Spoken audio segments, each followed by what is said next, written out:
Shalom, Holy Blossom.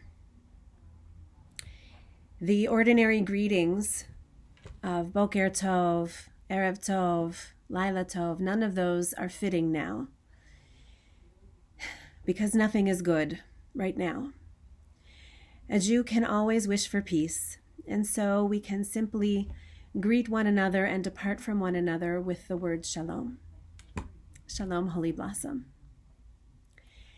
At the Tuesday morning minyan, I asked who has a dear one in Israel now, and many hands went up. I asked who has a dear one with a dear one in Israel, and all the hands went up. I asked who has a dear one who is a soldier in Israel now, and many hands went up. I asked who has a dear one who has a dear one who is a soldier in Israel now, and all the hands went up. We are a very small people. Whether it's 1 degree of separation or 2, everyone has someone who is affected by this brutal and heavy attack. To what can this time be likened? Yehuda Kurtzer of the Shalom Hartman Institute suggests that this time can be likened to the period of time between hearing of the death of a loved one and the beginning of Shiva. That is a strange and disorienting and difficult time. It's a time in between. It's a liminal space between the shock of the loss and the beginning of the grieving process and the first moments of being able to take comfort. We're not there yet. There is a name for this person who is in that in-between space, an onen. And according to Jewish law, an onen is exempt from a number of daily mitzvot because the priority must be in caring for the dead. So think of what happens during that time. Many of you have been there. Family and friends and neighbors come rushing in to do for, to prepare meals, to make sure that no one is alone, to gather a minyan together for prayer. This is that time. This is that in-between time, and I want to name it so that we can take direction from Jewish tradition now, so that we can know what to do. So many are asking, I feel so helpless, what can I do? You are not helpless, and there is much that you can do. So I'm going to name 12 things that you can do now. And I'll add that if you are a Hebrew speaker, please reach out to me directly because I know of a number of additional ways that you can be especially helpful now. Number 1. First and foremost, contact everyone you know in Israel, family, friends, long ago acquaintances. Just let them know that they are in your prayers constantly. And don't just reach out once. Reach out every day. And it can be simple, just a simple message. I love you, I miss you, I'm thinking of you. Write to our former Shinshinim as well. They're so special, and they're doing such important work now. Let them hear from you. Number 2, check in with each other. Our rabbis and cantors have created networks, congregants who are in Israel now and need our support, congregants who have immediate family in Israel now and need our support, congregants who are Israelis living in Toronto and need special support, congregants who have lost dear ones in the brutal attacks, who are missing, and dear ones who are now serving in the IDF. So if you are able to tap into these circles of care and attention, please do so. It's very important. Even when you don't know what to say, just to be quiet together. Number 3, prayer. Holy Blossom Temple is open 365 days a year for prayer. Our daily minyan, weekday minyan, is now both in person and online, morning and evening. We've brought back the in-person minyan for the evenings. So please do come over Shabbat, come during the week. This is our gathering place. And when there are no words, when we feel speechless, it is really good to be able to take up the prayer book that provides us with a script and gives us the language and allows us to sing together for peace, to offer prayers for justice, for redemption, for rescue, for greater understanding. It's all there for us on the pages of our prayer book. And at almost all of these services, we'll have a rabbi or a cantor present. So that's a good time to check in as well and let us know how you're doing and how we can support you. Last night, you should have received a comprehensive email from our executive director, temple president, and from myself about security in particular. I want you to read it carefully, including the statements that have come from the police and from the UJA. The police have been incredible. They are a constant presence, very visible in and around Holy Blossom Temple, in and around the neighborhood.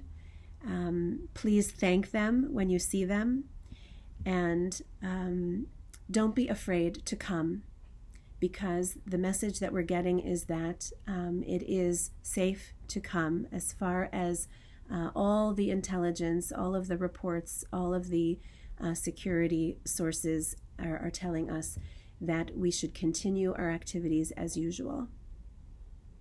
Do not let the terrorists keep us away from one another. Do not let them terrorize us, because the greatest source of comfort and the greatest source of strength is when we are together.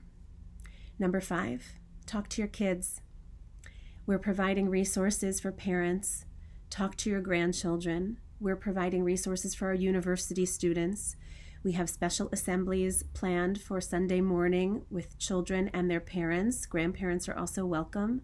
We have a very special program in place, an assembly on Monday evening for our teens and their parents, with a very special speaker, an unusual speaker.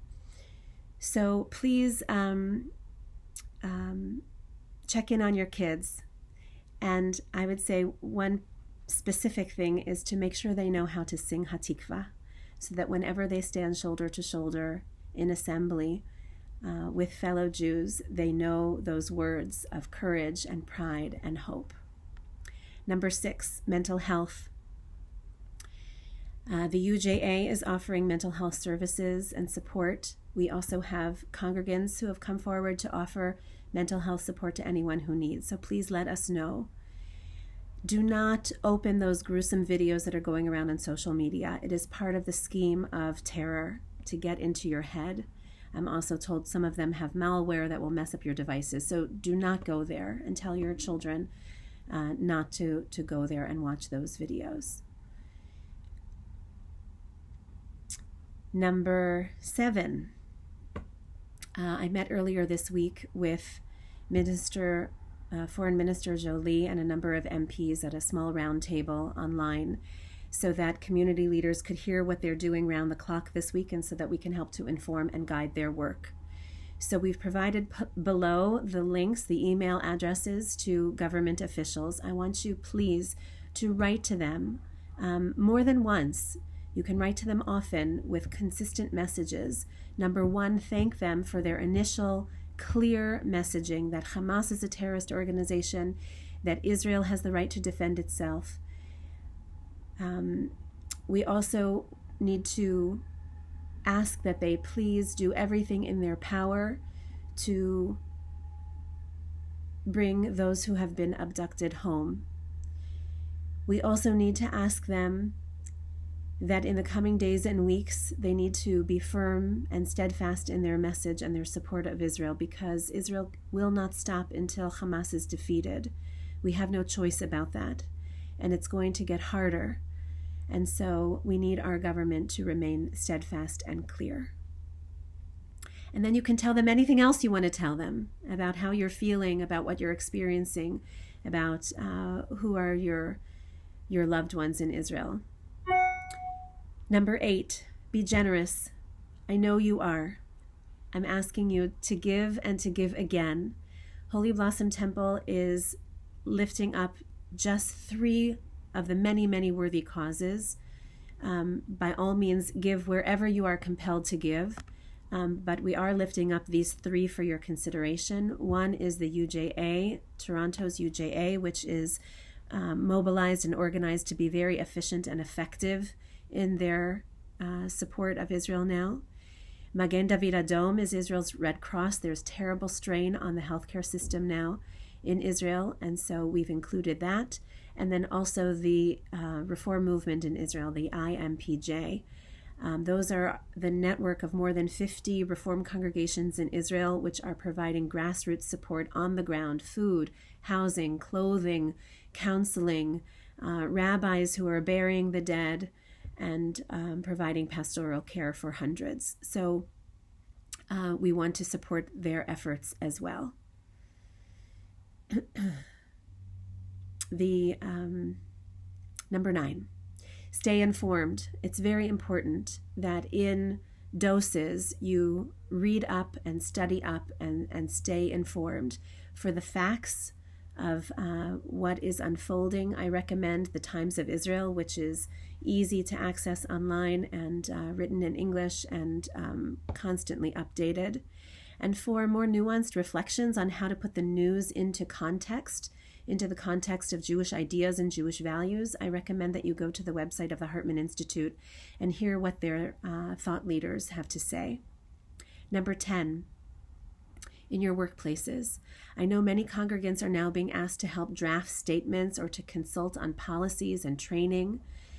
And some have understandably said to me, I feel out of my depth and I'm not sure how to do this other than to draw from my own experiences and my own good instincts. So let me say, first of all, please take this opportunity. Do not be shy about rising to this occasion, to this opportunity to influence and to inform. And our past president, Mark Anshin, has much experience in this area, and he has volunteered to be a sounding board for you, to offer guidance and to help you in crafting those messages for your workplaces. So Mark's email and contact information can be found below. Number 11, and this is sensitive. I recognize it, but I'm going to go there anyway. When I ask congregants if they are feeling supported by their non-Jewish friends and colleagues and neighbors and relatives, some say yes, that the support has been wonderful and swift, and others say no. And I'll be honest with you, I myself have been disappointed that I have not heard from more faith leaders, including faith leaders that I've known for many years and feel quite close to. So I want to say that I know it's embarrassing and I know it's hurtful to have to be the one to initiate the conversation, but I think it's okay to prompt that conversation. In fact, it's a mitzvah to open the door to enable someone to do the right thing. And it's a sign of a healthy relationship when one can say to another, I'm hurting now and I could really use your support. So use your best judgment about when and how to approach others in this way, but I want to name it and I want to encourage you to go there when you are feeling strong enough to do so. And number 12,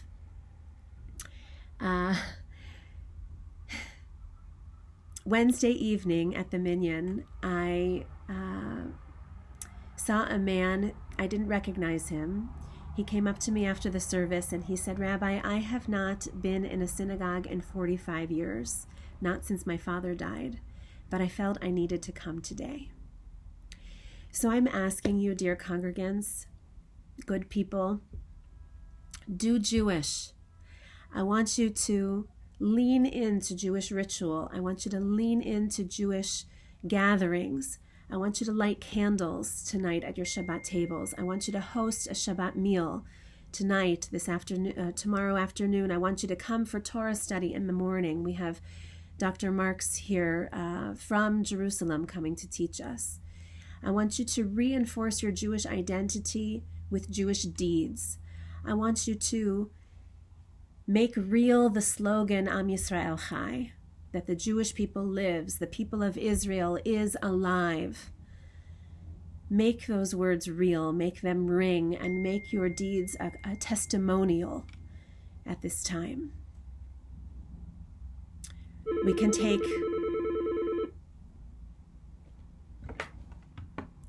take inspiration from Israelis now. They are organizing, they are mobilizing, they are being brave and generous and loving.